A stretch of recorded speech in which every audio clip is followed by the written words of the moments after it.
Goeiedag en baie welkom hier saam met ons by ons oggendoordenkings. Nou ons het hierdie hele week gepraat oor watse tipe koning was Jesus en ek en jy as koningskinders, watse tipe koningskind gaan ek en jy wees? En ek hoop dis vir jou 'n uitdaging in jou binneste om regtig te sê, ek wil 'n volgeling van Jesus wees. Ek wil die tipe koningskind wees wat Jesus my roep en sê ek kan wees. Nou kom ons kyk na nog een so skrif vandag, Matteus 21 vanaf vers 5 af. Hoor wat sê dit? Hier 'n profesie van die Ou Testament. Hy sê vir die volk van Israel: kyk, julle koning kom na julle toe. Hy is saggeaard en hy ry op 'n donkie, ja, op die vel van 'n pakdier. Nou, jy onthou hierdie gedeelte, dis Jesus se intog in Jerusalem in, en hy ry op 'n donkie en die mense gooi hulle klere voor hom neer, en hulle gooi takke voor hom neer, en hulle sing Hosanna, Hosanna aan die Here in die hoogste. Nou, hier's 'n beeld van Jesus kom ingery as 'n diensknegt op 'n donkie, en hy kom gee sy lewe. Jy sê, wow, maar ek het al stories hieroor gehoor van 'n donkie en dit. Jy moet onthou, 'n koning het nie op 'n donkie gery nie. 'n Koning het op 'n perd gery. So wanneer die keiser of een van die groot manne van die tyd ingekom het in die stad Jerusalem in, dan sou hulle ingekom het op perde. Hulle soldate sou perde gehad het en om hulle gery het, en niemand sou op 'n donkie gewees het nie. 'n Donkie was 'n werkskar. Dit was, ja, ryk mense het donkies gehad, maar dit was 'n werkstyg. Onthou, Maria het op 'n donkie na Bethlehem toe gery, né?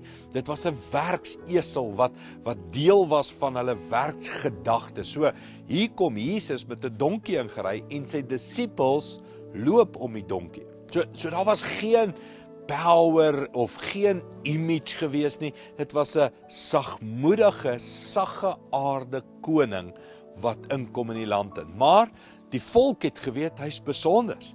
Die volk het gesê, hierdie man doen wonderwerke. Die volk het geweet, hierdie man gaan miskien ons nuwe leier wees, en 'n politieke leier. En hy wys vir ons iets van, hy's 'n anderster tipe leier, wat nie aanspraak maak op sy mag, sy gesag of sy krag nie. Hy kom wys vir ons iets saggeaards van die mense is vir hom belangrik, nie net hy self nie. Nou, ek en jy leef in 'n tyd waar almal op soek is na gesag. Almal is op soek na 'n magtige posisie by die werk, in ons land, in die regering. Ons is gewoond aan korrupte leiers wat anderster werk en funksioneer, waar alles net gevat wil word oor hulle eie krag. Jesus is 'n anderste tipe leier. En hy roep jou en my en hy sê, ons moet sulke leiers wees. Die leiers van ons, van die koninkryk van God, moet diensknegte wees. Moet ander hoor ag as hulle self, moet ander se voete kan was. Jesus wys vir ons, hoe lyk 'n regte leier? Saggeaard, saam met sy mense, tussen sy mense, in die werkersklas. Dis iets wat Jesus ons wys. Kom ons bid dit saam. Hemelse Vader, help ons om by Jesus te leer van wat is regte, gesonde leierskap. Wat is dit om 'n koningskind te wees en 'n verskil te maak in ons dag, in ons tyd, tussen ons mense. Dankie vir die genade, Here, dat ons Christene kan wees wat in Jesus se voorbeeld leef. Dankie daarvoor in Jesus naam. Amen.